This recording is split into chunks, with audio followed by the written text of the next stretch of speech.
ஓம் ஸ்ரீ குருப்பியோ நம. ஸ்ரீ மகாபரிவாதனம். இன்றைக்கி தெய்வத்தின் குரல் பாகம் 5 சங்கர சரிதம் என்ற தலைப்பில் பிரிவா சொல்கிறத மேலே வாசிக்கிறேன். இது பக்கம் 289 ஆரம்பிக்கிறது. இருவித மக்களுக்கான இரு வழிகள். ஆனாலும் லோகம் பிரஜைகள் என்று ஈஸ்வரன் நாடகம் ஆடுவதில் சன்னியாசியாக போ, காட்டுக்கு போய் மூக்கை பிடிச்சிக்கோ, அப்படியே ஆத்மான்னு விசாரம் பண்ணி அதிலே தோஞ்சுப்போ என்றால் ரொம்ப பேர் அதை கேட்கக்கூடியவர்களாக இல்லை.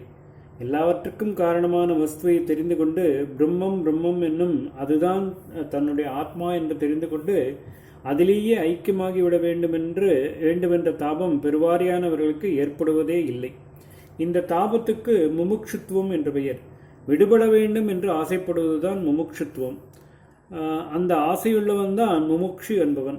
நிவர்த்தி மார்க்கம் என்று இத்தனை நாளை நான் சொன்னது ஞான மார்க்கம் என்ற பொதுவில் சொல்லப்படுவதுதான். அதில் செல்ல யோக்கியதை பெற்ற அதிகாரி முமுட்சுக்கள் தான். ஜனத்தொகையில் அவர்கள் ரொம்பவும் கொஞ்சமாகவே இருப்பார்கள். மற்றவர்கள் ஏதாவது காரியம் செய்வதில் தான் எப்பொழுதும் ஈடுபட்டிருப்பார்கள். வெளி உபகரணங்கள் மற்ற மனுஷர்கள் ஆகியவை இல்லாமல் காரியமில்லை. இவற்றையெல்லாம் வைத்துக்கொண்டு எதையாவது பண்ணிக்கொண்டே இருப்பதுதான் பெருவாரியான ஜனங்களின் சுபாவம். கர்மத்திலேயே பற்றுள்ள இவர்களை கர்ம சங்கிகள் என்று பகவான் கீதையில் சொல்லியிருக்கிறார். ஏன் இப்படி கர்மா பண்ணி கொண்டிருக்கிறார்கள் என்றால் இவர்களுக்கு பலவிதமான ஆசைகள் இருக்கின்றன. அவற்றை நிறைவேற்றிக் கொள்வதென்றால் அதற்காக ஏதோ உழைத்து கிழைத்து பிரத்தியான ஏமாற்றி ஏதாவது காரியம் பண்ணித்தானே ஆக வேண்டியிருக்கிறது. நாம் பாட்டுக்கு சும்மா உட்கார்ந்து கொண்டிருந்தால் நாம் ஆசைப்படும் வஸ்து அதுவே நம் கையில் வந்து விழுமா? வெளியிலிருந்து வர வேண்டும் என்றில்லாமல் நம்மிடமே எப்பொழுதும் ஸ்வயம் சித்தமாக இருக்கும் ஆத்மாவை அடையத்தான் சும்மா உட்கார்ந்து கொண்டிருக்க வேண்டுமே தவிர பாக்கி எது வேண்டுமென்றாலும் காரியம் பண்ணித்தானாக வேண்டும். இப்படி சொல்வதினால் ஒவ்வொரு காரியமும் பண்ணும்போது ஆத்மாவை விட்டுவிட்டு மேலும் மேலும் வெளியில் போய்க் கொண்டிருப்பதாக ஏற்படுகிறது. பிரவிற்த்தி என்றாலே அதுதான் அர்த்தம். வெளியிலே போய்கொண்டே இருப்பது என்றே அர்த்தம். இதற்கு எதிர்ப்பதும் நிவர்த்தி. விட்டு வெளியிலே போவதற்கு எதிர் என்ன? இருந்த இடத்துக்கே திரும்ப வருவது தானே. திரும்ப வருவதுதான் நிவர்த்தி. ஆத்மாவுக்கே திரும்பி வந்துவிடுவது.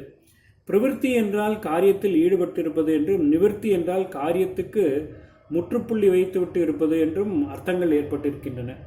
பெருவாரியான ஜனங்கள் ஆத்மாவை விட்டு காரியத்தில் போகிறவர்களாக தான் இருப்பார்கள் என்றால் அவர்களையெல்லாம் அப்படி போகப்படாது, சும்மா உட்கார்ந்து கொண்டு ஆத்ம விசாரம் பண்ணு என்று பலவந்தம் செய்ய முடியுமா என்ன?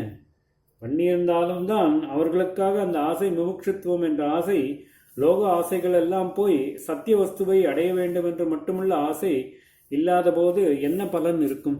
சரி, அதற்காக அவர்களை அப்படியே விட்டு விடுவதா? அப்படி விட்டால் அவனவனும் தன் துராசைகளுக்காக பிரத்தியான ஏமாற்றுவது, வயிற்றில் அடிப்பது என்று அல்லவா லோகமே சீர்குலைந்து போய்விடும். ஈஸ்வனுக்கு லோகம் ரசமுள்ள நாடகமாய் இல்லாமல் அலங்கோல கூத்தாக அல்லவா ஆகிவிடும். பின்னே என்ன செய்யலாம்? இதற்குத்தான் வேதமானது பிரவிற்த்தியிலே போகக்கூடியவனுக்கு அவனுடைய போக்குக்கு ஏற்றதாக, ஆனால் அவன் இஷ்டப்படியெல்லாம் அதர்மமாக காரியங்களை பண்ணிவிடாமல் பிரவிற்த்தி மார்க்கம் என்று தர்மமயமாக காரியங்களை வகுத்து தருகின்ற கர்ம மார்க்கத்தையும், காரியத்தை விட்டு செயலற்ற ஆத்மாவில் ஒடுங்க விரும்புவனுக்கு நிவர்த்தி மார்க்கம் என்னும் ஞான மார்க்கத்தையும் போட்டுக் கொடுத்தது. வேதம் போட்டுக் கொடுத்தது என்றால் என்ன அர்த்தம்? வேத மந்திர ரூபமாக ஈஸ்வரனே ரிஷிகள் மூலம் போட்டுக் கொடுத்தான் என்றுதான் அர்த்தம். இந்த இரண்டு விதமான பிரஜைகளும் அவனிடமிருந்து தானே வந்திருக்கிறார்கள். அவர்களுக்கு நல்ல மார்க்கம் போட்டுக் கொடுக்க வேண்டியது அவனுடைய கடமை அல்லவா? கர்ம சங்கிகளாகவே அதிகம் பேர் இருக்கிறார்கள் என்றால் அதுவும் அவனே அவர்களை அப்படி இருக்கும்படி பண்ணி போட்டிருப்பதால் தான்.